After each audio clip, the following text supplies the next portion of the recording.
Boar's Head deli meats have now been linked to a massive listeria outbreak. The CDC says 9 people have died, including a person here in New York. Dr. Susanna Hills, surgeon and assistant professor at Columbia University Medical Center, joins us now for more on this and other topics. And let's start with this listeria outbreak. What are people advised? Should you really stop eating deli meats altogether for now? Yeah, this particular outbreak is really unusual, and we haven't seen an outbreak of listeria this terrible in about 10 years. So a lot of people have been affected by this, and the key to managing this is exactly what you said. First of all, really getting rid of any deli meat, especially Boar's Head deli meat that you might have in your refrigerator right now.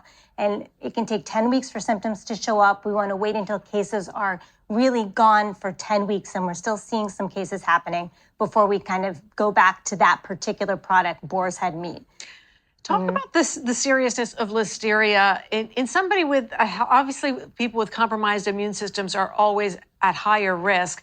But if somebody were to eat a piece of contaminated meat, does everybody get sick, or is it people who are more susceptible to various viruses? Yeah, generally it does cause a more mild illness. However, what a lot of people don't know is it's the third most common cause of death among foodborne illnesses in this country. So it really can cause severe illness. People should take this outbreak seriously and really sort of clean their cabinets for the moment of these meats and start fresh. But yeah, most cases won't be severe. I want to move on to the COVID situation, because increasingly this COVID outbreak really seems to be everywhere. If you haven't had it yourself, you know somebody very close to you who has. I feel like every day we're learning more of it. It sort of snuck up on us this time. What are you seeing? Yes. Yeah, this time of year in the summer, actually, we do typically towards the summer see an increase in cases, a surge of some sort. This year was the same. We saw more cases.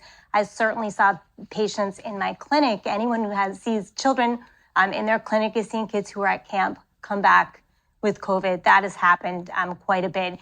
And in particular, I get concerned about my patients who are higher risk. I've had a handful of kids in the hospital with COVID who are higher risk. Yeah. We can expect it to continue to be an issue and to increase as kids go back to school and are in classrooms, and as we become more confined in indoor spaces this winter. Well, tell us about this new vaccine that the FDA has now approved and is being released, or is released.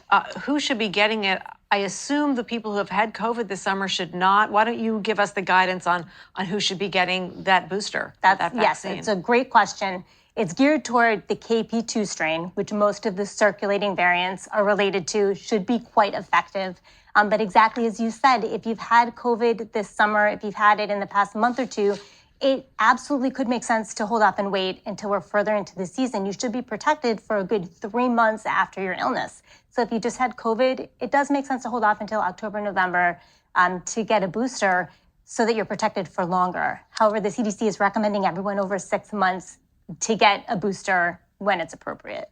Lots of good and important advice. Dr. Susanna Hills, a surgeon and assistant professor at Columbia University Medical Center. Thank you so much. You bet.